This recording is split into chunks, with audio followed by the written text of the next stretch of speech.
आपण असं पाहत होतो की कामाला असणारे जे भक्त आहेत, काहीतरी इच्छा आहे आणि ती इच्छा ठेवून भगवंताची पूजा अर्चा किंवा काहीतरी उपास तापास अशी करणारी जी मंडळी असतात, त्यांना त्यांच्या त्यांच्या देवतेकडून फळ मिळतं, मिळत नाही अशातला काही भाग नाही आहे. परंतु ते फळ नाशिवंत असतं. शाश्वत फळ अशा कामना करून एखादी गोष्ट केली आणि ती गोष्ट मिळाली तर त्याच्यामध्ये फक्त नाशिवंतच फळ मिळतं असा विचार आपण पाहत होतो. आणि आठवत आहे मनाच्या श्लोकातली सुख म्हणत आहे दुःख ठाकून यालो. कारण अशा प्रकारचं सुख मिळवण्याचा जो काही प्रयत्न माणूस करतो सामान्यपणे बरोबर आहे. कालच एक माझी मैत्रीण आली होती आणि गजानन मठामध्ये गेली आणि मठामध्ये काहीतरी बोलायचं, काय हवं आहे असं म्हण, काय हवं ते माग. आणि मग मागितलं काय तर माझ्या लेकीचं लग्न ठरू दे. स्वाभाविक आहे की लवकर लेकीचं लग्न ठरू दे असं त्यांनी म्हटलं. तर असंच सामान्यपणानं सगळ्यांचं असतं की बरोबर आहे. तर अशा प्रकारची सामान्य कामं ती देवता त्यांची निष्ठा ज्याच्यावर असते ती मंडळी पुरी करतात. पण आपल्याला जो गीतेतला भगवंताला अपेक्षित असणारा भक्त आहे तो सकाम नाही आहे. सकाम भक्ताची अशी इच्छासुद्धा देवतांच्या द्वारा भगवंत म्हणतो मी पुरा करतो. पण अशा भक्तांना मागच्या श्लोकामध्ये भगवंताने मंदबुद्धी अल्पबुद्धी असं विशेषण वापरलं आहे. हा विचार आपण आधीच्या श्लोकात केला. आता आपल्याला असं पाहायचं आहे की म्हणजे भगवंताला खरं म्हणजे जाणलेलं नाही आहे. असं अल्पबुद्धी मंदबुद्धी म्हटलं आहे म्हणजे काय तर काहीतरी इच्छा ठेवायची आणि इच्छा पूर्ण करणारा हा आपला भगवंत, आपलं काम झालं की आपला विषय संपला असं होत असेल तर त्या भगवंताला खऱ्या अर्थाने ओळखलं नाही आहे भक्तांनी असं भगवंत आपल्याला समजावून सांगतात. म्हणजे हे जे दृश्य जग आहे त्या दृश्य जगाचं एक आवरण आपल्यावर आहे. आपला कुटुंब म्हणून असेल, अन्य काही आपल्या गरजा पूर्ण करण्यासाठी असेल, आपल्या आनंदाच्या सुखाच्या ज्या काही गोष्टी, भौतिक सुखाबद्दल मी म्हणते, त्या ज्या काही गोष्टी असतील त्या पुऱ्या व्हाव्यात असं एक ह्या दृश्य जगातलं सगळं आवरण आपल्या डोळ्यावर असतं. आणि म्हणून आपण मंडळी, त्याला भगवंतानी अल्पबुद्धी म्हटलं आहे, तशी अज्ञानी मंडळी हे सगळं जे नाशिवंत आहे तेच मागतात. आणि ते भगवंत म्हणतो की मी पण इच्छा अशी, जसं आहे ना गोंदवलेकर महाराज म्हणतात की मी इथे तुम्हाला नाम द्यायला बसलो आहे, दुकान थाटलं आहे नामाचं, पण तुम्ही हिंगजिऱ्याचंच गिऱ्हाईक घेता. तसं आहे की हे नाशिवंत असणाऱ्याच गोष्टी तुम्ही मागता, त्याच्याऐवजी काय मागायला हवं तर शाश्वत जे काही मिळेल त्या गोष्टीची मागणी करा ना. असं म्हणजे भगवंताकडे काय मागायचं हे खरं म्हणजे चांगल्या शहाण्या भक्ताला कळतं. ज्याला कळत नाही त्याला मंदबुद्धी अल्पबुद्धी म्हटलं. आणि दुसरी गोष्ट भगवंतानी मागच्या वेळेस आपल्याला सांगितली की मला म्हणजे भगवंताला ही मंडळी जी अशी अल्पबुद्धी मंदबुद्धी आहेत आपल्यासारखी ती मंडळी त्यांच्यासारखंच जन्माला येणारा मृत्यू पावणारा असं माझ्याकडे पाहतात. म्हणजे आपल्यासारखाच तो आहे, त्याच्याजवळ काहीतरी विशेष शक्ती आहे म्हणून तो आपल्याला काहीतरी देतो, आपल्याला जे हवं ते अशा प्रकारचं त्याचं हे आहे. त्या भगवंताला ते नीटपणाने खऱ्या अर्थाने जाणत नाही. हे संबंध विश्व निर्माण होण्यापूर्वी पण भगवंत होताच, तो परमात्मा होताच, हे सगळं संपलं तरी तो असणारच आहे. अशा प्रकारचे जे परमात्म्याचं खरं स्वरूप आहे ते जाणत नाही. अशा प्रकारचा विषय आपला 25व्या श्लोकापर्यंत चालला होता. आता आज आपल्याला भगवंत सांगणार आहे वेदाहम समतीतानी वर्तमानानी चार्जुन भविष्यानी च भूतानी मानतू वेदन कश्चन. श्लोकाचा नुसता अर्थ पाहिला तर आपल्याला कळेल की अर्जुनाला भगवंत असं म्हणतो आहे की समतीतानी अतीतानी म्हणजे पूर्वी होऊन गेलेलं जे आहे ते, किंवा वर्तमानानी आत्ता वर्तमानात जे काही आहे ते, आणि भविष्यानी किंवा पुढे होणारे ते, भूतानी अहम वेद. हे अहम वेद म्हणजे मी हे सगळं जाणतो. कुणाकुणाच्या ह्याच्यात भूत म्हणजे प्राणीमात्रांच्या, सर्व प्राणीमात्रांच्या बाबतीतलं होऊन गेलेलं आत्ताचं आणि होणारं हे सगळं मी जाणतो. भगवंत सांगतोय बरं का अर्जुना, मला सगळं माहिती आहे.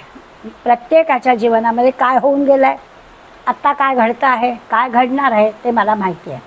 पण कश्चन तू कोणी माणूस, आता हा जो कश्चन आहे ना तो आधीचा श्लोकाचा आपण आधार घेतल्यामुळे श्रद्धाभक्ती नसणारा असं म्हणूया, कामापुरतं भगवंताचा विचार करणारा, तो मात्र माम न वेद मला जाणत नाही. मला हे सगळं माहिती आहे, भूत भविष्य प्रत्येक वस्तू व्यक्तीचं सगळं मला चलाचलातल्या प्रत्येक गोष्टीचं भूत वर्तमान भविष्य मला माहिती आहे. अशा मला भक्ती नसणारे किंवा श्रद्धा नसणारी ही जी मंडळी आहे ती मंडळी मला जाणत नाहीत. आता म्हणजे काय, 27व्या श्लोकाचा नुसता शब्दशः अर्थ आपण असं म्हटलं तर भूतकाळ भूतमात्रच काय म्हटलं आहे, तर भूतमात्र म्हणजे दोन्ही आलं, चेतन अचेतन सगळं आलं, सगळ्या वस्तू. आता या व्यक्ती या कोणी निर्माण केल्या, तर आता आपल्याला माहिती आहे सगळी माया आहे. दृश्य जगामध्ये हे जे सगळं दिसतं आहे आपल्याला व्यक्ती वस्तू ही सगळी माया निर्माण करते आणि भगवंत त्या मायेमध्ये आहेच. म्हणजे नेहमी आपण 2 शब्द वापरतो, ते दोन्ही लक्षात ठेवले तर भगवंतानी पुढे आपल्याला पुढे अध्याय शिकायचं आहे पुढे की विराट रूप पण दाखवणार आहे भगवंत अर्जुनाला आणि विश्वरूप दर्शन पण दाखवणार आहे आणि विभूती पण दाखवणार आहे. मग असं ते जे दृश्य दिसेल त्याचा अर्थ असा आहे की या संबंध विश्वामध्ये भगवंत सगळीकडे आहेच, चेतन अचेतन सगळ्यांमध्ये भगवंत आहेच. आणि किंवा असं दुसऱ्या पद्धतीने विचारलं तर भगवंतामध्ये हे सगळं आहेच, असं खरं भगवंताचं हे रूप आहे. त्यामुळे चेतन अचेतन सगळ्या ज्या गोष्टी निर्माण झालेल्या आहेत त्या निर्माण झालेल्या गोष्टींमध्ये भगवंत आहेच. असं जर पाहिलं तर ह्या वस्तूला व्यक्तीला तो व्यापून राहतो म्हणजे काय ते आपल्याला खरं म्हणजे समजून घ्यायला हवं आहे. आता आपल्यापुरता विचार केला तर ही माया त्रिगुणात्मक आहे, मायेने हे सगळं निर्माण झालं आहे. त्यामुळे माणसांमध्ये असलेले जे त्रिगुण आहेत अचेतन गोष्टींमधलं आपल्याला कळणार नाही. आपल्याला नुसतं कळेल की एखादा दगडातून छानपैकी मूर्ती पण घडते, एखादा दगड रस्त्याला कामाला वापरला जातो किंवा एखादा दगड तसाच बिचारा धो पावसाच्या पाण्यामध्ये पडून असतो, झिजत जातो. असं दगडाच्या बाबतीत अचेतन गोष्टींबद्दल आपण म्हणू शकतो. पण माणसाच्या बाबतीत म्हणायचं जर तर आपल्याला कळेल की त्रिगुणांमुळे जे आपल्यामध्ये सत्वरजतम आहेत त्याच्यामुळे आपल्या इच्छा निर्माण होतात आणि आपल्यामध्ये असलेला जो भगवंत आहे त्या इच्छांना तो शक्ती देतो. आता त्याच्या आपल्यातल्या सत्वरजतमाप्रमाणे माणसांमध्ये फरक का आहे, सगळे काही एकाच ह्याचे नाही आहेत. तर आपल्यामधला जो हा त्रिगुणांचा जी काही प्रमाण आहे त्या प्रमाणांच्यावरती आपलं अवलंबून असेल तर त्या कर्माचं त्याप्रमाणे चांगलं वाईट फळ मिळतं. आपण एक उदाहरण घेऊया म्हणजे मग आपल्याला काय नेमकं म्हणायचं आहे काय. आता सत्वरजतमो हा आपला असं म्हणूया की आतला गुण आहे. तर समजा एखादा जो माणूस असेल आणि तरुण एखादा मोटरसायकल चालवणारा माणूस आहे, तर लाल दिवा आहे, सिग्नल आहे, आत्ता त्याला जाणं बिलकुल अपेक्षित नाही आहे, परंतु तो जोरदार मारून जातोच, सिग्नल तोडून जातोच. तर हे जे काय सिग्नल तोडून जाणं हे त्याचं काय, त्यालाही आतून जी बुद्धी मिळाली, आतला आवाज त्याचा काय की चल काही होत नाही, हम किसीसे डरते नाही असं म्हणून तो जातो. आता हा तमोगुणी वृत्ती आहे. जरा एखादा काय करेल, आजूबाजूला पाहिलं कुठे पोलीस उभा नाही आहे, सिग्नल मिळालेली आहे, लालच आहे, पण तो आजूबाजूला पाहिलं कुठे आपल्याला पकडणार तर नाही आणि मग तरी देखील तो रेटून जातो. सिग्नल मिळेल त्याला थांबायला वेळ नाही आहे, पण तो जरा आजूबाजूला पाहतो की पोलीस कुठे नाही आहे ना, आपण पकडले जाणार नाही ना, आणि जातो. तोही सिग्नल तोडतो. मग त्याला आपण म्हणूया की ते थोडीशी म्हणजे सिग्नल तोडल्याची चूक केलीच, पण निदान त्याला थोडंसं भय आहे, त्यामुळे आजूबाजूला त्यांनी पाहिलं. तिसरा जो आहे तो मात्र शांतपणानं लाल दिवा लागलाय, थांबलाय, आपल्याला परवानगी मिळाली, ग्रीन सिग्नल लागला, मगच तो गेलाय. आता हे 3 जे काही फरक आहेत ते सत्वरजतम आहेत. तर असं आतून जे काही आत तत्व त्याचे परमात्माचे सगळ्यांमध्ये, ते आतलं तत्व काय बुद्धी देतं, काय शक्ती देतं त्याप्रमाणे माणूस वागतो. त्याचा जो त्रिगुण कुठला वरचढ आहे ती शक्ती त्याला आतून मिळते. परमात्मा थांबवत पण नाही, परमात्मा जा पण सांगत नाही, काहीच करणार नाही, पण तो आत आहे आणि स्वाभाविकच त्याच्यामुळे काय घडतं तर त्याच्या त्रिगुणांच्या चढ उतार जे काही आहेत, कुठला वरचढ आहे त्याप्रमाणे माणूस कृती करतो. म्हणून आपल्याला 3 माणसांमध्ये फरक दिसतो. आता भगवंतानी असं ह्या श्लोकात म्हटलं की मी भूत मात्र जाणतोच. आता भगवंत हे सगळं जाणतोय, कोणती व्यक्ती कुठल्या प्रकारे कसं वागणार आहे हे भगवंताला माहिती आहे, भगवंत जाणतोय. पण तो भगवंत सत्वगुणी माणसाला शाबासकी देणार नाही आहे, तमोगुणी माणसाला तू हे चुकीचं वगैरे असं पण सांगणार नाही आहे. पण तो म्हणतो की मला हे सगळं माहिती आहे, मी हे सगळं जाणतो. आणि म्हणजे अशी आत्ता असं नाही तर आत्ताची होऊन गेलेली आणि भविष्यातली हे सगळं मी जाणतो आहे. अर्जुनाला तर म्हणतो की मी सगळं मला माहिती आहे आणि वस्तू व्यक्ती चेतन अचेतन सर्व बाबतीमधलं परमात्मा म्हणतो मी जाणतो. खरं तर आपण नेहमी असं म्हणतो की भूतकाळ विसरून जायचा, जे की घडलं आहे जाऊ दे, जे झालं ते झालं, पुढे काय होणार आहे आपल्याला माहीत नाही, तर आपण वर्तमानात जगावं असं नेहमी आपल्याला सल्ला दिला जातो. शहाणी माणसं काय सांगतात की झालं गेलं ते जाऊ दे, मागचं पुढे काय होणार आहे आपल्याला माहिती नाही, त्या भविष्याची चिंता करायची नाही, आत्ता वर्तमानात काय आहे त्याप्रमाणे राहायचं आणि ते विवेकाच्या बळावर राहण्याचा प्रयत्न करायचा.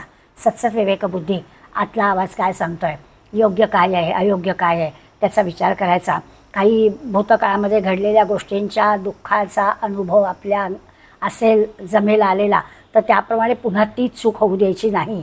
अशा प्रकारे विवेकाने आपण आचरण करायचं, काळजी घेऊन प्रत्येक गोष्ट करायची. अशा पद्धतीनं शहाण्या माणसं म्हणजे दुःख होणार नाही. शहाण्या माणसाने आचरण जर तसं केलं तर विवेकी माणूस शहाणा माणूस अशा पद्धती करतो. दुसरं भविष्याची चिंता करायची नाही ही गोष्ट बरोबर आहे, पण चिंता जरी केली नाही तरी योजना करावी लागते. काय करायचं आहे, काय घडू शकतं याचा विचार करून योजना करायला हवी, चिंता नाही करायची, परंतु योजना करायला हवी की नाही. मिळालेले पैसे निवृत्तीच्या वेळेला मिळालेले पैसे योग्य पद्धतीने गुंतवून ठेवले पाहिजेत की नाही त्याचा विचार अशा पद्धतीने करायलाच हवा. चिंता करायची नाही, मला काही झालं तर अशा प्रकारे विचार करायचा, पण त्याची योजना मात्र आपण नीटपणे करायला पाहिजे. ज्याला सावधगिरी म्हणतो, योजना म्हणतो, ती गोष्ट आपल्याला बाळगायलाच हवी, ती करायलाच हवी. कारण त्याचं दुसरं असं आहे की आत्ता भगवंत जसं म्हणतोय ना की मला पूर्वीचं माहिती आहे, आत्ताचं माहिती आहे, भविष्याचं माहिती आहे. तर ह्या काळाने आपण बांधलेलो आहोत. आपल्याला माहिती नाही आहे भविष्यातलं काही, पण काही अनुभव, काही लोकांचे अनुभव यामुळे आपण सावधगिरीनं निदान योजनेने तरी आपण केलं पाहिजे की नाही. भगवंत तुमच्या आमच्यासारखा काळानं बांधलेला नाही आहे, तो आहेच, म्हणजे तो होता तो असणार आहे असं त्याच्या बाबतीत नाही म्हणायचं, तो आहेच आहे. या विश्वनिर्मितीच्या आधी तो होता, विश्वाचा नाश झाला तरी तो असणारच आहे. त्यामुळे त्याला ना अशा स्थल कालाच्या मध्ये तो इथे आहे आणि तिथे नाही असं पण त्याचं म्हणता येत नाही. तो सगळीकडे आणि सगळ्या वेळी तो आहेच आहे आणि म्हणून तो सगळं काही जाणतो. त्याला स्थलकालाच्या मर्यादा नसल्यामुळे तो जाणतो. एकदा म्हणे एका दारुड्याने दारू मागितली आणि तो जो देणारा होता तो म्हणाला की इथे मशिदीत नको, आपण बाहेर जाऊन मी तुला देतो. तो म्हणाला का? तर मी असं नाही, परमात्मा जिथे आहे तिथे, म्हणजे एखाद्या चांगल्या ठिकाणी असं, आता हे गैरच कृत्य आहे ना, व्यसन करणं, दारू पिणं हे चुकीचंच आहे, तर असं चांगल्या जागी नाही करायचं, आपल्याला स्थलकालाची बंधनं आहेत. तर तो म्हणाला का? परमात्मा सगळीकडेच आहे, परमात्मा नाही अशी जागा सांग. आता या सगळ्या संवादातून आपण लक्षात घ्यायचं की जी वाईट गोष्ट आहे ती जर कळली आहे, की दारू पिणं हे वाईट आहे, तर याचा अर्थ परमात्मा सगळीकडे आहे, त्यामुळे ही वाईट गोष्ट कुठेच करायची नाही, हा खरा म्हणजे त्याच्यातून अर्थ काढायला हवा. या ठिकाणी करायचं नाही म्हणजे खरं ते वाईट आहे, तर ते कुठेच करायचं नाही, कारण परमात्मा सगळीकडे आहे. वडिलांच्या समोर सिगरेट ओढायची नाही, पण वडील प्रत्यक्ष जरी हजर नसले तरी आपल्या मनानी सारखे आहेतच ना आपल्याबरोबर. त्या जे मी करतोय ते त्यांना आवडणार नाही असं पाहून व्यसनातून बाहेर का नाही पडलं जात.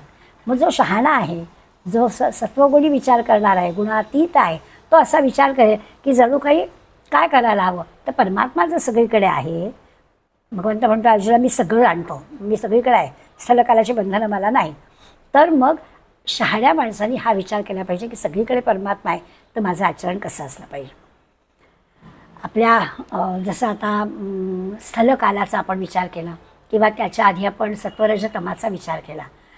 आपण काय पाहतोय की भगवंत हा होत आहे, पण भूतकाळात पण आहे, आत्ता पण आहे आणि भविष्यात पण आहे, आणि म्हणून त्याला कुठल्याही प्रकारचं बंधन नाही आहे. मग नेमका फरक कुठे होतोय, तर आपण सत्वरजतमामुळे फरक काय होतो पाहिला. स्थलकालाची जी बंधनं आहेत त्याचा आपण विचार केला की जर का तो सगळीकडे आहेच, सर्व ठिकाणी सर्व काळी भगवंत आहेच, मग तसं असेल तर त्याच्या असण्यामुळे माझ्या वर्तनात काहीतरी फरक पडला पाहिजे की आपण जसं लहान मुलाच्या बाबतीत म्हणतो बघा खरं बोलायचं, तो बाप्पा बघतोय, आता तो दिसत नाही आहे, बाप्पा बघतोय म्हणजे काय. तर हे जसं त्या बाळाला आपण समजून सांगत असतो की आपण चुकीचं बघायचं तिकडे बाप्पा बघतोय, तसं आहे की जर का तो भगवंत स्थल कालातीत आहे, जो आहेच आहे सगळीकडे, तर माझ्या हातून गैरकृत्य कुठेही कधीही घडलं तरी तो बघणारच आहे. माझ्या मनामध्ये काही चुकीचं आलं, कुणाही बद्दल काहीतरी वाईट विचार आला, तर तो आहे आतमध्ये, तो बघतोय असा भाव माझ्यामध्ये आला पाहिजे. आणखीन एका पद्धतीने आपण विचार करू की तो आहेच आहे. केव्हा केव्हा आहे, आपल्या 3 अवस्था असतात. गाढ निद्रा असते, जागृती असते आणि सुषुप्ती असते. नेहमी आपण याचं वर्णन करतो. तर जसं 3 स्थलकाल पाहिलं, काळ पाहिले किंवा आपण 3 सत्वरजतम पाहिले, तसं या जागृती स्वप्न सुषुप्ती बाबतीत पण आपल्याला पाहतं की प्रत्येक अवस्थांमध्ये तो अनुभव घेणारा आत आहेच. आपला जो अनुभव आहे, झोपल्यानंतरचा अनुभव जागं झाल्यावर फार तर आपण सांगू शकतो. जागृतीत आपण प्रत्यक्ष अनुभव घेत असतो. आणि मग गाढ झोप जरी म्हटलं ना तरी गाढ झोपल्यामुळे आपल्याला काहीच कळत नाही. फार तर जाग आल्यानंतर आपण आहा काय छान झोप लागली, ती 5च मिनिट मला गाढ झोप लागली, काहीसुद्धा कळलं नाही. ते काहीसुद्धा न कळलं असतं तेव्हासुद्धा भगवंत असतोच. त्यामुळे ते जे की गाढ झोपेचं सुख आहे ते सुख भगवंतांनी पण अनुभवलेलं असतं. आपल्याला त्याचा अनुभव किंवा त्याचं जे काही सुख मिळतं ते जागं झालं आपल्याला कळतं की अरे मला गाढ झोप लागली ती. असा तो जो सुखाचा अनुभव आहे ना, तोही भगवंतांनी आपल्या म्हणजे आत्मरूप, आपल्यामध्ये जो आहे आत्मरूप, त्या आत्मरूपाने तो अनुभव पण घेतलेला असतो. अशा पद्धतीने आपण पटवून घ्यायचं आहे की तो आहे, होता, असणार आहे. असं नाही तर तो आहेच. सर्व ठिकाणी, सर्व वेळी, सर्व बाबतीमध्ये त्याचं अस्तित्व आहेच. हे जे परमात्मा किंवा आत्मतत्व आहे, शाश्वत आहे, सनातन आहे, त्याला सगळं काही माहिती आहे. सर्वांच्या बाबतीतलं सगळं काही त्याला माहिती आहे. किती किती अनेक अनेक माणसं, अनेक अनेक त्यांचे विचार, अनेक अनेक त्यांच्या कल्पना, त्यांचे किती किती संकल्प, त्यांचे विकल्प, हवं नको पण जे जे काही आहे ते सगळं त्या परमात्म्याला माहिती आहे. तो एकच आहे पण त्या एकाला हे सगळं सगळं सगळं माहिती आहे. आता ही सगळी परमात्म्याला माहिती आहे आणि सारखं सारखं आपण म्हणतो आहे की विश्व निर्माण होण्यापूर्वी पण होता आणि चालवणारा पण तोच आहे. ब्रह्मा विष्णू महेश जसं म्हणलं, निर्माण पण त्यांनीच केलं आहे, सांभाळतो पण तोच, भविष्यातही तोच परमात्मा असणार आहे. सगळ्यांच्या विचारांना, कल्पनांना जे काही चालना मिळते ती सगळी त्याच्याकडून मिळते.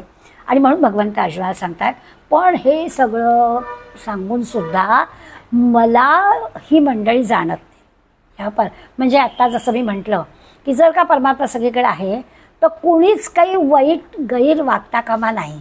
त्यांना प्रत्येक वेळेला असं वाटलं पाहिजे की देव बघतोय, असं वाटलं पाहिजे की ते.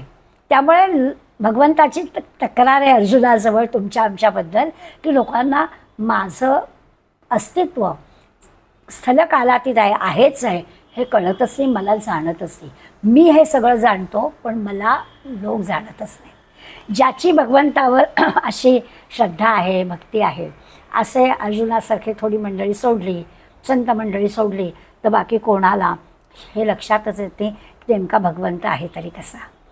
असा हा कालातीत, स्थल कालातीत असणारा, सर्व वेळेला असणारच असणारा, कशाचाही कुठल्याही बंधनात अडकणारा, सगळ्यांचं सगळं जाणणारा असा हा भगवंत आहे. पण आम्ही मात्र अज्ञानी आहोत, मूढ आहोत, विषयासक्त आहोत. आम्हाला भगवंत आमच्या कामापुरता असला तर हवा आहे.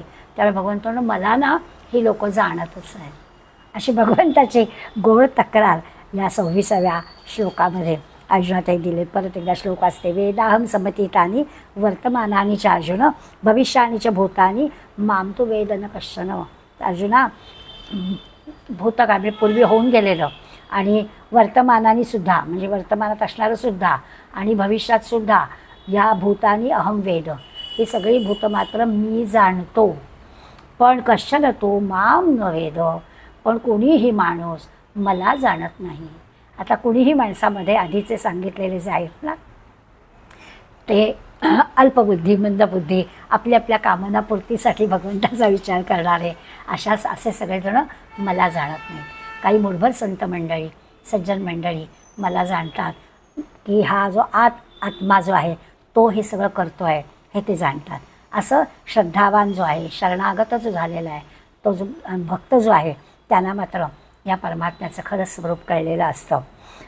आता मग असं जर आहे तर हे परमात्म स्वरूप जाणण्यामध्ये अडचणी काय आहेत असा प्रश्न आला की भगवंतांनी सांगितलं की लोक जाणत नाहीत मला, मी तर सगळं मला माहीत आहे, सगळं मी जाणतो. मग याला जाणण्यामध्ये अडचणी काय आहेत? पुढल्या श्लोकामध्ये भगवंतांनी त्या अडचणी आपल्याला सांगितल्या.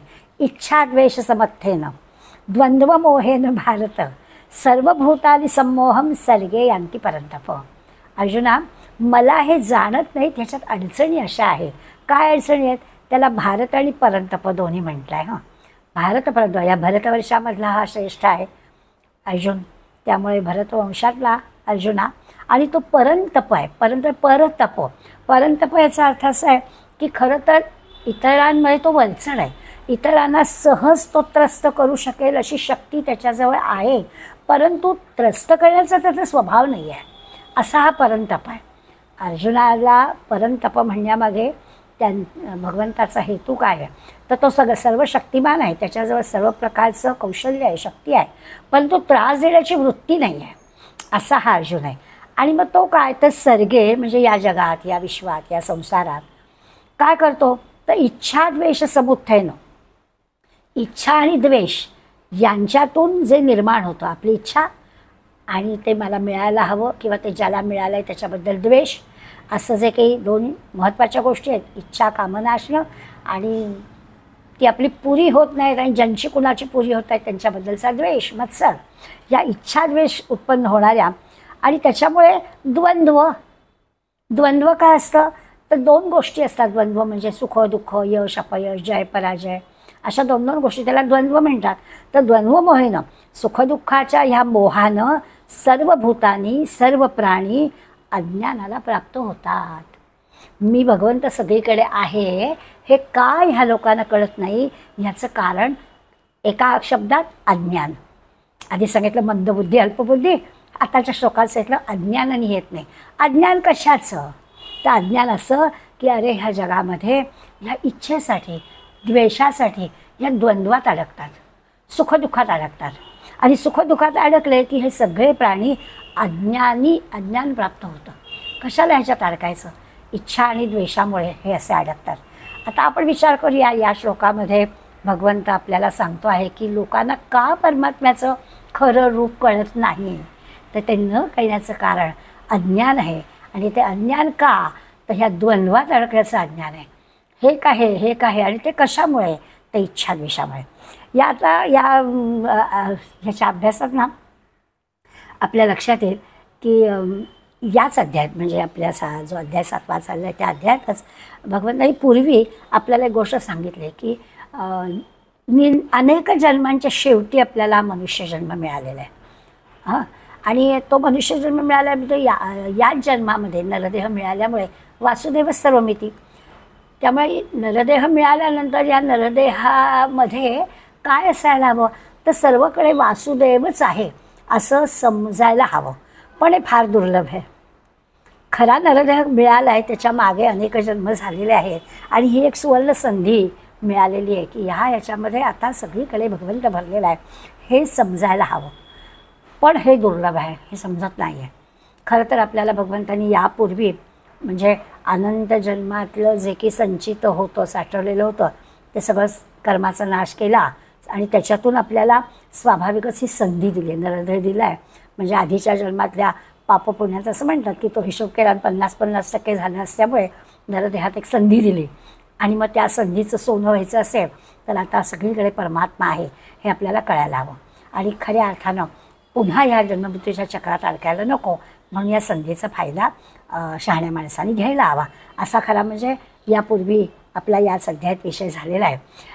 आता असं जर आहे, हे असं होता येतं, मोक्ष याच जन्मी, मुक्ती याच जन्मी मिळवता येते. त्यासाठी काय आहे तर त्याचा पण विचार केला की अंतकाळी काय भाव असतो. अंतकाळी भगवंताचं नाम आहे का? सगळेच की आपण अजामेळ नाही. आयुष्यभर जर काही केलं असेल तर मग आपल्याला भगवंताचं नाम अखेरच्या क्षणी येईल आणि त्याप्रमाणे तो त्या भावामध्ये जाईल आणि पुन्हा जन्ममृत्यूच्या ह्या चक्रात सापडणार नाही, असं या अध्यायात पूर्वी आपलं शिकून झालं आहे. आणि त्यासाठी भगवंत जणू काही जीवाला मनुष्यदेह देतो आणि माणूस स्वतःचं स्वतंत्रपणानं कल्याण करू शकतो, असा खरा विचार झालेला आहे. पण आता ही एवढी जी काही अमूल्य संधी दिलेली आहे, ती संधी मिळूनसुद्धा माणूस काही स्वतःचा उद्धार करून घेऊ शकत नाही, शहाणा होत नाही. आता आपण जे या श्लोकामध्ये पाहणार आहोत की का तर अज्ञानाने ही गडबड होते, स्वतःच आपल्या पायावर धोंडा मारून देतो म्हणतो ना, तसं आहे. पुन्हा पुन्हा जन्ममरणाच्या चक्रामध्ये अडकतो. कारण हे कळतं आहे सगळीकडे भगवंत भरलेला आहे, हे सागून झालेलं आहे, तरी देखील तो असा मोहात अडकतो, द्वंद्वात अडकतो, पुन्हा त्या इच्छेमध्ये, त्या द्वेषामध्ये अडकतो आणि म्हणून त्याची गडबड होते. माणसासाठी आणखीन एक विशेष गोष्ट भगवंतांनी आपल्याला म्हणजे ही समज दिली आहे. बाकी जीवांना ती समज नाही आहे, आपल्याला ही समज दिलेली आहे, आपल्याजवळ थोडं सामर्थ्य दिलेलं आहे, ही शक्ती दिलेली आहे. त्याचा दुरुपयोग तर होणार नाही ना. म्हणजे आपल्याला नरदेह मिळवून भगवंतांनी दिलेली ही संधी आहे, हा जो काही मार्ग दिलेला आहे, ही विशेष गोष्ट आपल्याला दिलेली आहे, हे आपल्याला समजलं आहे. आता त्याचा दुरुपयोग होणार नाही असं खरं तर माणसाने निश्चय करायला हवा की नाही. आता हे मिळालेलं संधी तर आपण ह्याचा काही दुरुपयोग केला पाहिजे. पण असं करता करता किती भगवंतांनी आपल्याला सांभाळून घ्यायचं बघा बरं. असं करता करता समजा चूक झाली आणि ती चूक जर आपल्याला कळली आणि त्या चुकीनंतर आपण जर वर्तन बदल केला तर ते पण भगवंताला चालणार आहे.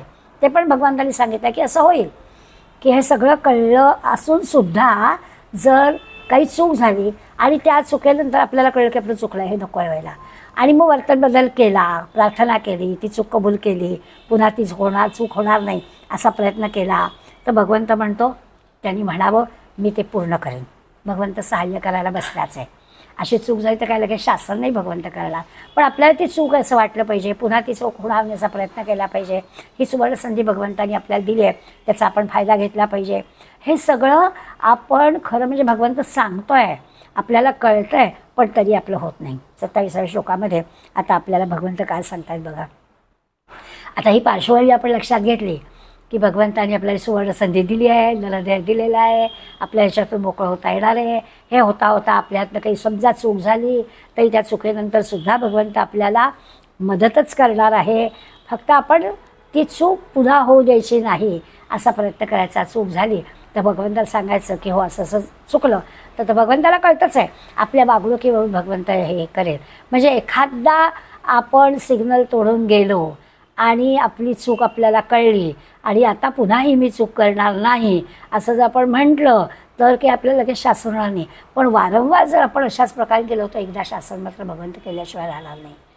चूक झाली की शासन. आपण काही वेळा भगवंत आपल्याला संधी देतो, त्याला आपल्याला सल्ला देतो, आपल्याला सुधारण्याला वाव देतो, असं सगळं भगवंत म्हणाला मी करतो.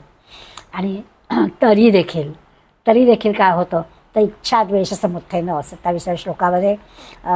आता या श्लोकाचं विवेचन करण्यापूर्वी ती जी काही इच्छा आणि द्वेष आहे ना यासंबंधी थोडासा माऊलींच्या ओव्या घेत नाही, पण माऊलींनी या श्लोकाचं निरूपण करताना इतकं सुंदर एक रूपक मांडलं आहे, मला ते फार आवडलं.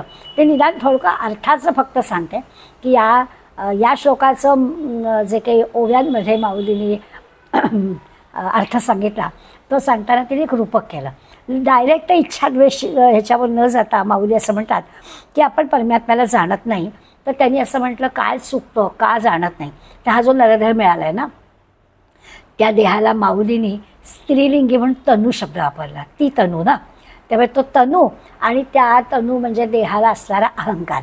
ते तनू आणि अहंकार, देह आणि अहंकार हे दोघांचं ना जणू काही एकमेकांवर प्रेम आहे. हां, आणि यामध्ये दोघांनी विवाह केला, तनू आणि अहंकार.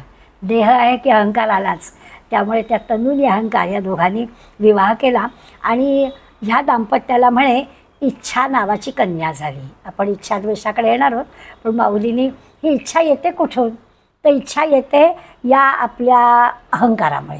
हा अहंकार कुठे येतो नरदेहाला येतो. म्हणून देह आणि अहंकार ह्या दाम्पत्याला इच्छा नावाची मुलगी झाली आहे. आणि आता ही इच्छा नावाची जी मुलगी आहे त्या इच्छेचा विवाह झाला. आता हा कुणाशी झाला तर त्या द्वेषाशी झाला. इच्छा द्वेष समुत्थेन आहे ना, तर इच्छेचा विवाह त्या द्वेषाशी झाला. अगदी छान थाटामाटात लग्न झालं. देह आणि अहंकार या दाम्पत्याला इच्छा नावाची मुलगी आणि इच्छेचं द्वेषाशी थाटामाटात झालेलं लग्न.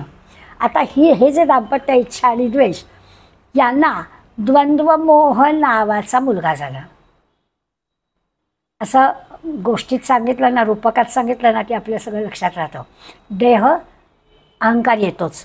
या देह अहंकाराला इच्छा झाली आणि मग इच्छा नुसती इच्छा होऊन नाही, तर इच्छा ती पूर्ण करण्यासाठी जे जे काही आहे तर षड्रिपू, त्याच्यातलं ज्याची इच्छा पुरी होते त्याच्याबद्दलचा द्वेष, त्यामुळे इच्छा द्वेष दोन्ही आले.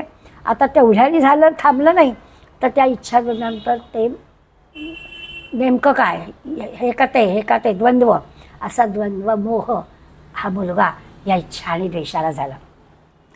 या द्वंद्व मोहाला फार बाऊंनी छान गोड सांगितलं बरं का, पटकन आपल्याला कळतं. हा द्वंद्व मोह आता नातू आहे अहंकाराचा, त्यामुळे या आजोबांनी म्हणे अहंकाराने या द्वंद्व मोहाचं पालन केलं. मोहाचं पालन आजोबांनी, अहंकार लाड, आजोबा लाड करतात, तसं या आजोबांनी म्हणजे अहंकाराने या मोहाला लाडावून ठेवलं. आणि तसं लाडावून ठेवल्यामुळे तो चांगला पुंड झाला. नातू हा द्वंद्व मोह चांगला पुंड झाला आणि मग तो काही नियम पाळेना, त्याच्या नियमाच्या विरुद्ध त्याचं आचरण पुंडच झाला ना. अहंकाराने मोह पुंड झाला. आजोबांचा एवढा आशीर्वाद मिळाला की तो नियमांच्या विरुद्ध वागायला लागला.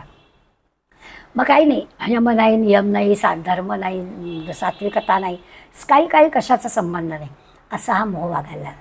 आता आपल्या लक्षात येईल, नरदेह, अहंकार, इच्छा, द्वेष, द्वंद्व मोह हे सगळं कसं घसरत नरदेहाला आणलं गेलं आहे ते आपल्याला येईल.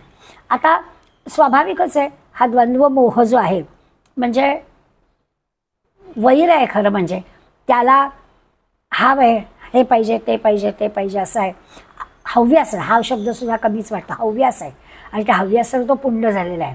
मग तो द्वंद्वभाव म्हणजे हे जे दृश्य जग आहे, या दृश्य जगाविषयी वाटणारी त्याची आसक्ती आहे. प्रपंचात, संसारामध्ये सगळ्या गोष्टी हवी आहेत, हा मोह आहे, ही आसक्ती आहे. त्यामुळे ह्या देह अहंकारापासून ह्या मोहापर्यंत सगळा जर विचार केला तर मी, माझं, मला, हव्यास अशा सगळ्या ज्या आहेत त्या वृत्ती वाढत राहतात. त्यामुळे आपल्याला काहीच कळेल, देह अहंकारापासून या मोहापर्यंत माऊलींनी जे काही नातं लावलं आहे आणि जरा आपल्याला कळावं म्हणून नातेसंबंधांनी त्यांनी आपल्याला दाखवलं आहे. तर आता हा अहंकार जो आजोबा आहे तो जेवढा घट्ट आहे, त्याचा जेवढा पाठिंबा या मोहाला मिळतो आहे, मोहही घट्ट होतो आहे. मोह पण संपत नाही आहे. अहंकार जेवढा अधिक, मोह पण अधिक. अहंकार कमी झाला तर मग माणसाचा मोह कमी होईल ना. अहंकार वरचढ, मोह पण वरचढ. आणि म्हणून तो मोह कुठल्याही नियमांचं पालन करत नाही.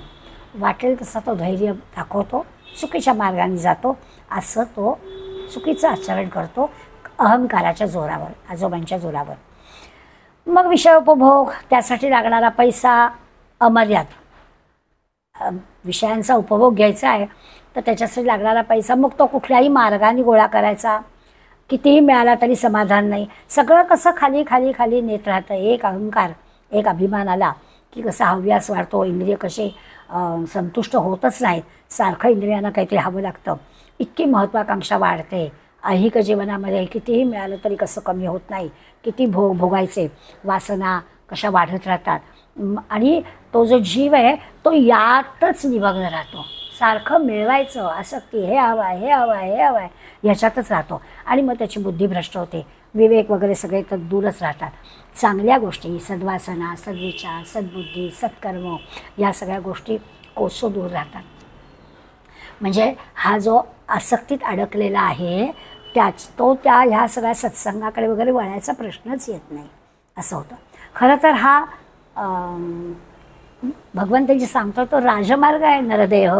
मग नरदेह मिळाला आहे म्हणून काय कर, तर चांगली त्या नरदेहाकडून करून घे. छान आधीचं सगळं वजा झालेलं आहे, त्या नरदेहाकडून या परमात्म्याची जाणीव करून झाली तर या राजमार्गाने तुला कुठे जाता येईल. पण तिकडे राजमार्गाकडे पाऊल पडतच नाही. उलट काय होतं, ती वासनापूर्ती करण्याकडेच, करू नये ते करायला जातो, वागू नये तसं वागतो, खाऊ नये तर खातो, जाऊ नये तिथे जातो, असं सगळं चुकीचं वर्तन तो करतो. त्यामुळे राजमार्ग तर दूरच राहिला, या आडमार्गाला जातो. खरं तर किती छान राजमार्ग दिला, नरदेह मिळाला आहे. या नरदेहामुळे परमात्म्याची प्राप्ती करून घे आणि या जन्ममृत्यूच्या चक्रातून सूट, असं साधं सोपं परमात्मा आपल्याला सांगतो आहे.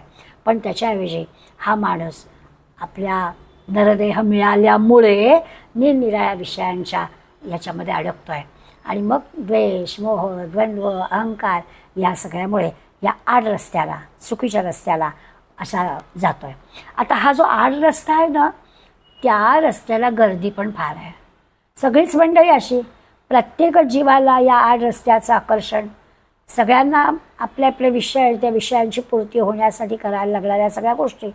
त्यामुळे या रस्त्याने जाताना या म्हणजे एक तर आडमार्ग, कुकर्माचा मार्ग आणि गर्दी असं सगळं आहे. त्यामुळे तो अडकतोच. इतका अडकतो, कशात अडकतो? संसाररूपी हे जे दृश्य जग आहे, या दृश्यरूपी जगाच्या अरण्यात तो अडकतो. असा तो अडकतो आणि मग त्याला आड रस्त्याने गेल्यामुळे महादुःखाचे घाव सोसावे लागतात. पण कळतच नाही की आपण चुकीच्या मार्गाला जातो आहे, हे कळतच नाही त्याला. बरं, तिथून मागं वळता येत नाही, सुटका नाही.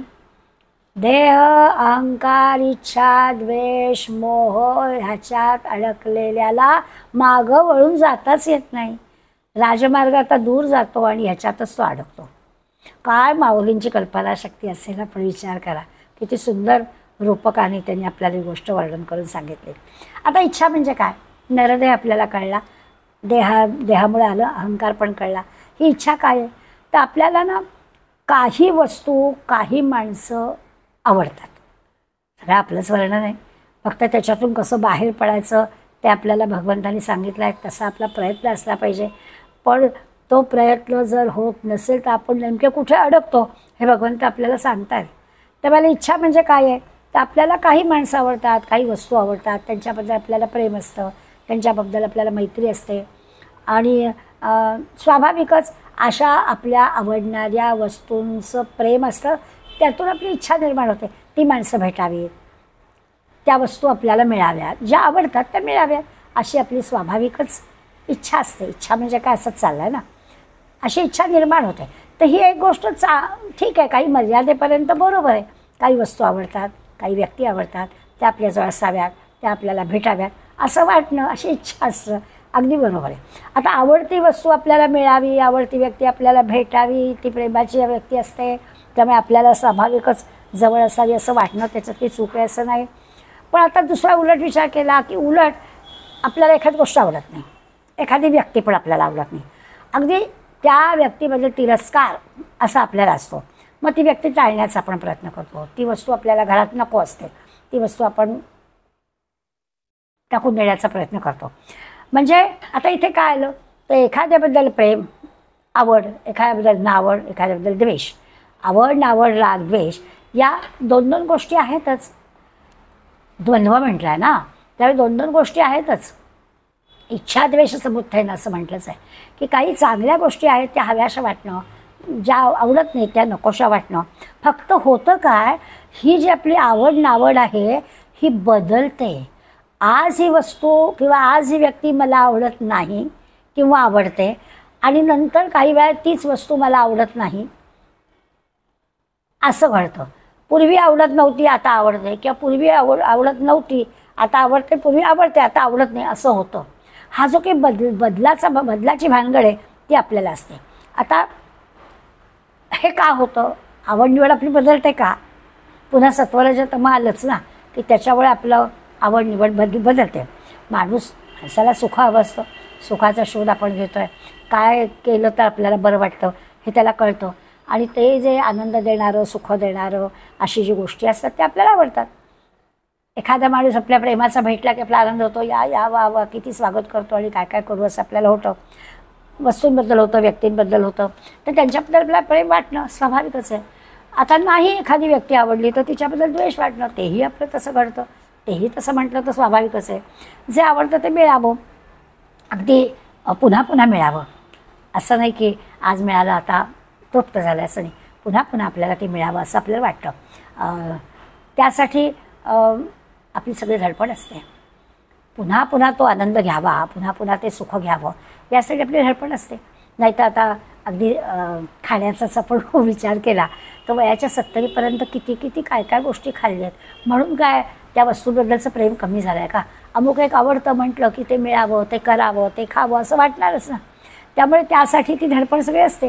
ज्या गोष्टी आनंद देणाऱ्या आहेत, सुख देणाऱ्या आहेत, हव्या वाटणाऱ्या आहेत, त्यापासून आपल्याला जे दुःखदायक आहे ते नको असतं. त्यामुळे सुख आणि दुःख, आवडणं आणि नावडणं हे आपल्याला सहज कळणारी गोष्ट आहे. यालाच द्वंद्व म्हटलं. तर हे जे काही द्वंद्व आहे, कारण सगळं जे जग आहे ते द्वंद्वमयच आहे, सगळीकडे आहे. म्हणजे प्रत्येक व्यक्तीचं जसं आहे जगामध्ये सगळ्या बरं, त्यात पुन्हा असं आहे की एखाद्याला एखादी गोष्ट खूप आवडते, तीच गोष्ट दुसऱ्याला अजिबात आवडत नाही, असं पण असतं. त्यामुळे हे सगळीकडे असं द्वंद्व असतं. सुख आहे तिथे दुःख असतं, दुःखानंतर पुन्हा सुख पण असतं.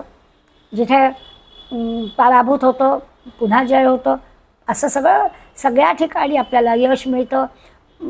त्या यशाने यशे फारून गेलं तर पुढल्याला अपयश मिळतं. पण एखाद्याला अपयश मिळालं, अरे नाही आता मी अभ्यास करेन, मग पुढल्या स्थळी यश मिळतं. हे जे काही द्वंद्वाचं रहाटगाडगं आहे हे सगळीकडे सर्वांच्या बाबतीत सातत्याने चालूच असतं. अगदी तसंच जन्ममृत्यूचं पण आहे. सुखदुःख, जय अपजय, जय पराजय हे आपण समजू शकतो. जन्ममृत्यूचं पण तसंच आहे. नाही आपल्याला परमात्मा कळलं की पुन्हा ये रे माझ्या मागल्या, पुन्हा आपलं सुरू आहेच. हे सारखं जीवनात चालूच राहतं. या द्वंद्वात जी अडकते ती व्यक्ती सतत चिंताक्रांत असते. सारखं द्वंद्व जे असेल, एक तर त्यांचं भीतीग्रस्त असतं, काय होईल आत्ता बरावे, उद्याचं माहिती नाही. आता या वयामध्ये आपण एकमेकांना भेटलो, काय म्हणते तब्येत, असं सहज आपण विचारतो. मग उत्तर काय असं, नाही आज बरं आहे पण काय माहिती, आता काय करायचं चिंता करून पुढली, आज बरं आहे ना, चला पुढे जाऊया. पण असं हे चिंताग्रस्त, भीतीग्रस्त असं असतं, कारण आपण द्वंद्वात असतो. आत्ता ठीक आहे, उद्याचं मला माहिती राहील, उद्या काही झालं तर उद्याची बात उद्या, असं आपण उत्तर देतो. कारण मुळात त्याचं असं आहे की आपण ह्या द्वंद्वात अडकतो आणि त्या द्वंद्वामध्ये आपण सुखदुःख, चिंता आणि ह्याच्यामध्ये अडकलेलं असतो. त्यामुळे आपल्याला खऱ्या अर्थाने सुख, शांती, आनंद, समाधान हे आपल्याला मिळत नाही. सारखं आपण कधी आनंदी, कधी दुःखी, कधी चिंताग्रस्त, कधी असे असतो. म्हणजे एखाद्याचं म्हणतो ना की ते सुखसुद्धा त्याला बोचतं, त्या सुखाचा तो आनंद असा समाधान घेऊ शकत नाही, कारण कुठेतरी भय, कुठेतरी चिंता अशी असते.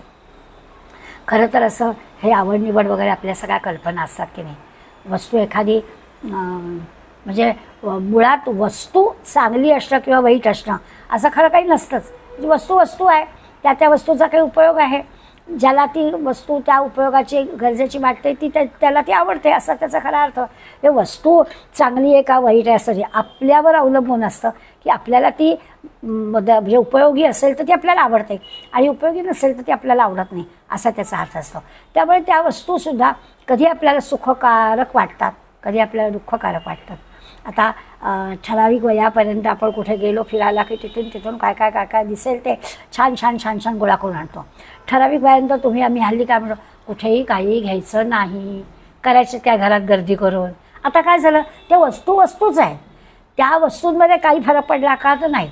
पण त्यावेळची माझी मनोभूमिका 40मध्ये 50मध्ये कुठे गेलं की तिथे जे जे चांगलं ते आपल्याला मिळायला हवं आणि म्हणून ते खरेदी करण्याचा आपला मोह. आता तो नाही, वय वाढलं तसं आता घरात काही नको, करायचं त्या वस्तू आणणं, कोण त्याची स्वच्छता ठेवणार, कोण त्याची काळजी घेणार, असं होतं. वस्तूंमध्ये काय आहे, त्याच्यापुढे चांगल्याचा वाईट झाला का वाईटाच्या चांगल्या झाल्या नाहीत, आपल्यावर असतं. आपलं आवडणं नावडणं, आपली मनोभूमिका बदलली की हे असं सगळं गडबड असतं. जे जसं आहे तसं ते न दिसता आपल्या मनात जसं आहे ना ते आपल्याला दिसतं, तेव्हा ते हवं वाटतं, आता ते आपल्याला नको वाटतं. आपल्या मनावर या सगळ्या गोष्टी असतात. अगदी व्यक्तीच्या बाबतीत पण तसंच. एखादी व्यक्ती एखादी वस्तू आवडते किंवा आवडत नाही. तर आवडते म्हणजे कसं, एखादी व्यक्ती समजा आपल्याला आवडली ना तर तिच्यामध्ये जो काही बारीकसा दोष समजा आपल्याला कोणी सांगितला, आपल्याला स्वतः कळला, तर तो दोष असूनसुद्धा आपण त्याच्यावर पांघरून घालतो. पण नावडती व्यक्ती असेल आणि तिच्यातला एवढा असा दोष कळला की त्याचा एवढं मोठं डोंगर करतो, कारण ती नावडतीच आहे ना. अशा पद्धतीने विचार केला तर आपल्याला कळेल. तर हे जे काही आवड निवड आहे त्याच्यावर आपल्या लक्षात येतं की कशामुळे होतं, तर ती व्यक्ती किंवा ती वस्तू आहे तशीच आहे, आपल्यावरती ते सगळं अवलंबून आहे. प्रत्येकच नावडत्या माणसाची कृती आपल्याला आक्षेपार्हच वाटते. तो चांगलं वागला ना तरी स्वतः नावडतं असं त्याला लेबल लागलेलं आहे ना, त्यामुळे त्याची कुठलीच गोष्ट आपल्याला आवडत नाही. आवडणाऱ्या व्यक्तीसोबत आवडते. गमतीनं नेहमी सांगतात की मुलांनी समजा म्हणजे मुलगी जावई आणि मुलगा सून असं आहे, तर जावयानी समजा अगदी लेकीला आपल्या कुठे युरोप टूरला नेलं ना की वर्णन कसं करायचं, जावई आमचा अगदी हौशी आहे हो, घेऊन गेला याला. आणि मुलांनी नेलं ना सुनेला, बायऱ्या आहे नुसता, सारखं आपण कुठे गेलं की बायको हवीच असं वर्णन करतात. आता या गमतीला हल्ली आता नाही आहे, पूर्वीच्या काळी असं उदाहरण दिलं जायचं. आता सुना अगदी मुलींसारख्या असतात वगैरे वगैरे. तर याचा अर्थ काय की नावडतीचं मीठ आणणे असं आपल्याकडे म्हण आहे ना, तसं आहे. नावडती आहे तिच्यामध्ये काही एखादं जरा एवढीशी काही फट दिसली की त्याची आम्ही एवढं करणार, आणि आवडतीच्या बाबतीत काही एवढं जरी दिसलं तरी ते मात्र आम्ही झाकून टाकणार. असा मनुष्य स्वभाव आपला असतो. त्या आवडत्या वस्तूची चांगलीच बाजू आपण सांगतो. म्हणून मग तो रागद्वेष म्हटला आहे. आता रागद्वेष याचा अर्थ आवड आणि नावड. संस्कृतमध्ये राग शब्दाचा अर्थ प्रेम आहे, तर रागद्वेष याचा अर्थ आवड आणि नावड असा आहे. तर आपल्या प्रत्येकाच्या बाबतीत असं आहे. आपल्या प्रत्येकाला काही वस्तू काही व्यक्ती आवडतात, आपल्यापैकी प्रत्येकाला काही वस्तू आणि काही व्यक्ती आवडत नाहीत. सर्वांच्या बाबतीत आहे. आता ह्याचं कारण काय असेल? एखादी व्यक्ती किंवा एखादी वस्तू आपल्याला आवडतच नाही, याच्या मागे कारण काय असेल? तर त्याचा मंडळी आपल्याला असं कारण सांगतात की मागच्या अनेक जन्मामध्ये या वस्तू आणि या व्यक्तींच्या संपर्कात आपण आलेलो असतो आणि त्याचा काही परिणाम असतो, म्हणून आपल्याला काही व्यक्तींबद्दल प्रेम वाटतं, काही व्यक्तींबद्दल द्वेष वाटतो, आणि ही आवड निवड यामुळे आपले होते, आणि तसे तसे मग आपण निर्णय घेतो. आता इथेच आपण विवेकाने घेतलं की हा पूर्वीचं काही न ठेवता जे चांगलं आहे त्याला चांगलंच म्हणायचं, असा जर विचार करून आपण केलं तर स्वाभाविकच थोडासा आपल्याला शांतीचा, समाधानाचा, आनंदाचा जो आपल्यापासून दूर आहे तो मिळेल. पण विवेकानं, विचारानं, काही लेबल न लावता आपण सगळ्यांबद्दल अतिशय प्रेमाचं, सहानुभूतीचं भाव ठेवला तर. पण तसं घडत नाही असं 27वा श्लोक सांगत आहे की या द्वंद्व मोहामध्ये आम्ही अडकतो. खरं तर जन्माला येतानाच इच्छा आणि द्वेष घेऊनच आपण जन्माला येतो. तो जो शब्द वापरला आहे तो जगासाठी म्हणजे सर्ग असा शब्द वापरला आहे, तो सर्ग शब्दाचा दोन्ही अर्थाने विचार केला तर आपल्याला कळतं की या जगात, या संसारात म्हणताय ना तसं सर्ग म्हणजे जन्मतः असा पण त्याचा अर्थ आहे. तर जन्मतःच आपल्याला इच्छा आणि द्वेष घेऊनच आपण आलेलो असतो, आणि मग त्यानंतर मग आपल्याला काही नियमांनी आचरण करावं लागतं. म्हणजे काही वागायचं ते नियमाने वागावं लागतं. नियमाने वागायचं म्हणजे काय? एक साधी गोष्ट आहे की निसर्गाशी सुद्धा आपल्याला जोडून घ्यावं लागतं. निसर्गाशी वागताना निसर्गाच्या विरुद्ध जाऊन चालत नाही. जे काही असेल त्याप्रमाणे, म्हणजे जिथे कुठे धोका असेल तर तो धोका आपण लक्षात घेऊन त्याप्रमाणे वागलं पाहिजे. जसं आहे ना की विजेच्या बाबतीमध्ये कुठे काही ओलं असेल वगैरे तर आपण लगेच सांगतो सांभाळून राहा, पावसाचे जर शॉर्ट सर्किट होतो. आता आम्ही घरीत गेलो होतो तर घरीत मला सगळ्यांना सांगायला लागलं की कुठे गळत असं भिंतीवर तर हात लावू नका, म्हणजे बटन्सचं असं काठीने वगैरे लाकडाने हे करायचं का, तर तिथे धोका आहे आपल्याला माहिती आहे. ती वीज तर आपल्याला नाही सांगणार आहे ना की तू इथे बाबा मी इथे तुला त्रास इथे येऊ नको, असं ती वीज नाही आपल्याला सांगणार. ती वीज आहे तिथेच असणार आहे, ती तिचं काम करणार आहे. पण आपण ही काळजी घ्यावी लागते, आपण आपल्याला स्वतःला. त्यामुळे ह्याच्या कुठल्याही विरोधात आपण काही वागणं केलं तर त्याचा दोष आपल्याकडे येतो. चूक झाली तर आपल्याला शासन होतंच असं दिसतं. त्यामुळे हे सगळं आपल्याला तपासावं लागतं. धादांत दिसतो आहे, जिकडे तिकडे रस्ते बंद आहे, धो पाऊस पडता आहे, तर आपण अगदी आवश्यक आहे तरच जातो, नाही तर नाही जात, हे आपण निर्णय घेतो. निसर्गाच्या विरुद्ध वागणं नाही आपण करत. तसं आहे, त्या निसर्गाने काही गोष्टी आपल्या ताब्यात ठेवलेल्या आहेत. हे जसं आपण करतो, लहान मुलाच्या बाबतीत असं लहान मुला शिकवतो तसं जसं जसं आपण सांगतो तसं तसं तो पण करतो. म्हणजे चांगली गोष्ट काय, ते चांगल्याचं चांगले पण आपल्याला लहान मुलाला शिकवावं लागतं. त्याला अजून कळत नसतं, मग सांगावं लागतं. मग ते चांगलं त्याला हवं असतं, हे छान आहे, हे चांगलं आहे, हे तुला आवडेल, मग त्याला ते आवडायला लागतं. आणि हे नाही चांगलं, म्हणजे जसं आहे ना की त्याला काय ती दिसेल ती वस्तू ते तोंडात टाकेल. लहान बाळ आहे, घरात रांगतं, तर आपल्याला का लक्ष ठेवावं लागतं. कालच मी नातीशी फोनवरती बोलत होते, गीतेचा श्लोक शिकवत होते, तर एका छोट्या चकतीशी खेळत होती. तिची धाकटी, ती 6 वर्षाची, धाकटी 1 वर्षाची. तर मी म्हटलं तुझ्या हातात काय आहे? तर म्हणाली गळ्यातल्याचा मोती. म्हटलं आता हा मोती हातात नको धरूस, आपली त्या छोटी बहीण आहे की नाही घरामध्ये, तिला दिसलं ती तोंडात टाकलं तर तिला कळत नाही आहे, तिने कुठे नाकात घातलं आणि कानात घातलं तर हां हां म्हटलं ते लांब ठेव, खेळाच्या ह्याच्यात ठेवू नको. हे कसं आपण सांगतो, कारण मुलांना परिणाम माहिती नाही आहे, काय बरोबर काय चूक हे त्यांना कळत नाही आहे, आणि म्हणून आपल्याला ते सांगावं लागतं. हे चांगलं आहे तर हे चांगलं आहे ते घे, हे वाईट आहे हे घेऊ नको. अगदी हेच असं भगवंत आपल्याला सांगतो आहे, काय चांगलं आणि काय वाईट या द्वंद्वात अडकू नको असं सांगतो आहे. पण आपण होतं काय, आपण भगवंत सांगत असतो ते करतो मात्र नेमकं उलट. ते जे काही चांगलं आहे ते सांगतो आहे आणि आपण तेच करू अशी काही गॅरंटी नाही, असं आपलं होतं. खरं तर राजमार्ग सांगितला आहे ना, तरी देखील आड मार्गाला जाण्याचं आपल्याला काय कारण आहे? म्हणजे जसं असतं ना, तंबाखू खाणारा एखादा माणूस असतो ना, तर तो त्याच्याशी समजा हो हे असं चुकीचं आहे तुमचं, तर तो काम भगवंतानेच निर्माण केला आहे. एवढे वृक्ष तंबाखूचे, त्याची येणारी पानं, त्या पानांचा तो चुरा आहे, त्यामुळे त्यांनीच हे निर्माण केलं आहे असं तो आपल्याला तत्त्वज्ञान शिकवतो. आता असं आहे की जर का एखाद्या आयुर्वेदाचार्याला विचारलं की भगवंतानी हे पान कशासाठी निर्माण केलं, तो सांगेल की अहो असं काही गळू झालं ना, त्या गळवाला जर ते वरती बांधलं ना तर ते गळू पटकन पिकेल, फुटेल आणि दिसरा होईल, ते बरं होईल, त्याच्यासाठी त्याचा वापर आहे. त्याचं व्यसन करण्यासाठी वापर नाही आहे.